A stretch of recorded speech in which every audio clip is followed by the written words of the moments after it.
बातें बताना चाहता हूं। मोरक्को बहुत छोटा सा देश है, लेकिन जब ब्राजील को हराया तो शायद ब्राजील ने कभी सपने में भी नहीं सोचा होगा कि मोरक्को से हम हार जाएंगे। मेसी की अर्जेंटीना को जब सऊदी अरब ने हराया तो अर्जेंटीना ने कभी सोचा भी नहीं होगा कि सऊदी अरेबिया हमें इस तरह से हरा सकता है करके। लेकिन ये दोनों टीम्स, चाहे वो मोरक्को हो या सऊदी अरेबिया, जब मैदान में उतरे होंगे, उन्होंने पिछले 5 सालों से लगातार मेहनत कर रहे हैं ये सोचकर कि हम उतरेंगे तो हम जीतेंगे करके। हमें 135 करोड़ की आबादी वाले देश के अंदर हम लोग क्या कर रहे थे उस वक्त? हम टेलीविजन के सामने बैठे हुए थे और हम ताली बजा रहे थे। खिलाड़ी कोई और था मैदान के अंदर, लेकिन हम खुश हो रहे थे कि देखिए कितना अच्छा गेम हो रहा है करके। उसमें हमें अफसोस इस बात का होना चाहिए कि 135 करोड़ की आबादी वाले देश के अंदर हमने 11 फुटबॉल खिलाड़ियों को तैयार नहीं किया।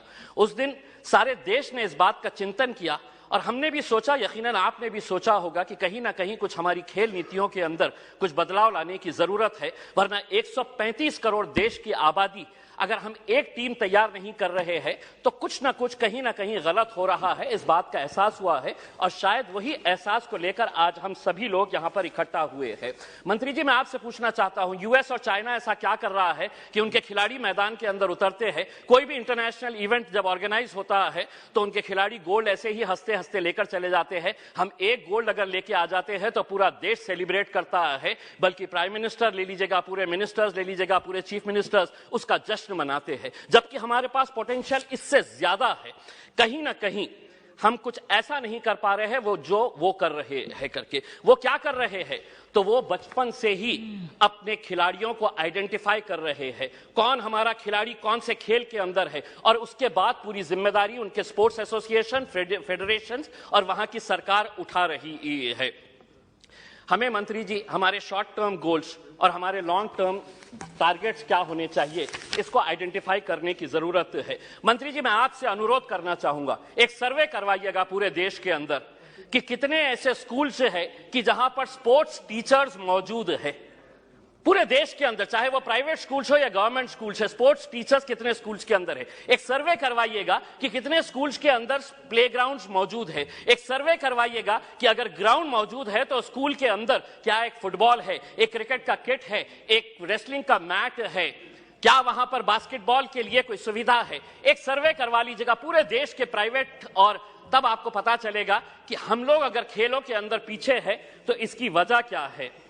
अध्यक्ष महोदय, मैं आपसे के जरिए मंत्री जी से यह अनुरोध करना चाहूंगा, 75 साल देश के आजादी के हो गए हैं, हम वैसे भी करोड़ों रुपया ऐसे वैसे कामों के ऊपर खर्च कर रहे हैं। मंत्री जी ये जिम्मा उठाइएगा कि 75 साल देश की आजादी के मौके के ऊपर हम हर स्कूल को एक स्पोर्ट्स किट प्रोवाइड करेंगे, जिसके अंदर एक फुटबॉल रहेगा, एक रेसलिंग का मैट रहेगा, एक बैडमिंटन के लिए, वॉलीबॉल के लिए जो नेट लगता है वो रहेगा। अध्यक्ष महोदय, एक मिनट, मैं सिर्फ सुझाव दे रहा हूं, और उसके ऊपर लिखिएगा कि अगर खेलेगा इंडिया तो जीतेगा इंडिया। उसके ऊपर आपकी तस्वीर लगाइए, आदरणीय पंतप्रधान जी की तस्वीर लगाइए, और एक 75 साल का तोहफा बोल के देश के तमाम स्कूल्स को आप ये दीजिएगा। हर राज्य के अंदर 4 कम से कम स्पोर्ट्स यूनिवर्सिटीज होनी चाहिए। मेरे शहर के अंदर थी, पूना वालों ने उठाकर उसे पूना लेकर चले गए। हम जमीन ढूंढते रह गए और उन्होंने कहा कि नहीं, हम पूना लेकर चले जाएंगे। 4 स्पोर्ट्स यूनिवर्सिटी, जिसका फोकस एरिया यही होना चाहिए, sports education, sports management, sports science, sports research और स्पोर्ट्स न्यूट्रिशन। मैं मंत्री जी आपको बताना चाहता हूं, औरंगाबाद के अंदर एक स्पोर्ट्स अथॉरिटी ऑफ इंडिया का साई का एक्सीलेंसी सेंटर है।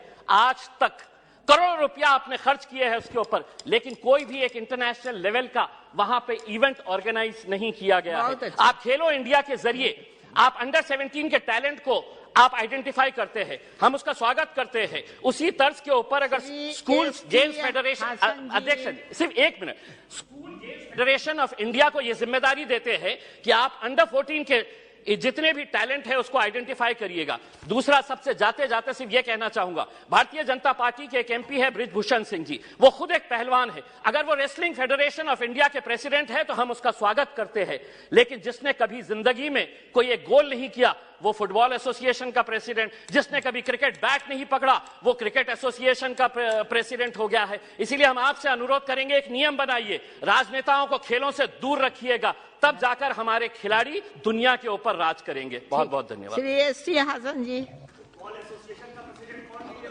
बहुत बहुत